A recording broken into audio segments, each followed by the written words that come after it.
সীমান্তবর্তী শহর জয়গাঁও তার পার্শ্ববর্তী এলাকায় যাতে ডেঙ্গি থাবা বসাতে না পারে সেই উদ্দেশ্যে জায়গা উন্নয়ন পর্ষদ কার্যালয়ে জয়গাঁর দুটো গ্রাম পঞ্চায়েত ও দলসিংপাড়া গ্রাম পঞ্চায়েতের সকল সম্পদ কর্মীদের নিয়ে বৈঠক করলেন আলিপুরদুয়ার জেলা প্রশাসনের আধিকারিকরা। উপস্থিত ছিলেন জেলা কীটতত্ত্ববিদ। স্বাস্থ্য দপ্তরের রিপোর্ট অনুযায়ী 2019 সালে কালচিনি ব্লকে 2228 জন ডেঙ্গিতে আক্রান্ত হয়েছিলেন, যার মধ্যে 2220 জন আক্রান্তের হদিশ মিলেছিল ভারত ভুটান সীমান্তবর্তী শহর জয়গাঁও ও তার পার্শ্ববর্তী এলাকাতে। এরপর গত কয়েক বছর কালচিনি ব্লকে সেভাবে ডেঙ্গির বাড়ন্ত লক্ষ্য করা না গেলেও এবছর এখনো অবধি আলিপুর জেলায় সর্বাধিক ডেঙ্গি আক্রান্তের সংখ্যা মিলেছে এই কালচিনি ব্লকে। ফলে সেই 2019 ডেঙ্গি আতঙ্ক এবার ফের চোখ রাঙাতে শুরু করেছে, যার কারণে ইতিমধ্যে ডেঙ্গি রুখতে ময়দানে নেমে পড়েছে স্বাস্থ্য দপ্তর এবং প্রশাসনিক কর্তারা।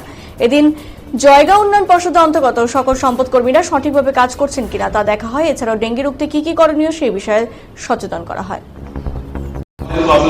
ঠিক আমাদের অভিযান চলছে, সেখানে আমরা সবাই ভিসিটি বিআরপি সব ওয়ার্কারদের নিয়ে বসেছি যারা ফিল্ডে কাজ করেন, তাদেরকে সেন্সিটাইজেশন করা এবং তাদেরকে জানানো, তাদের অ্যাক্টিভিটি একটু রিভিউ করা, তারা কিভাবে কাজ করছে, যেন আমাদের জয়গা যেটি এলাকার যেটা আছে জয়গা 1, 2 আর দলসিংপাড়া জিপি এই এলাকাতে ডেঙ্গু ফ্রি করা যায় সেটার জন্য আমরা ট্রাই করছি।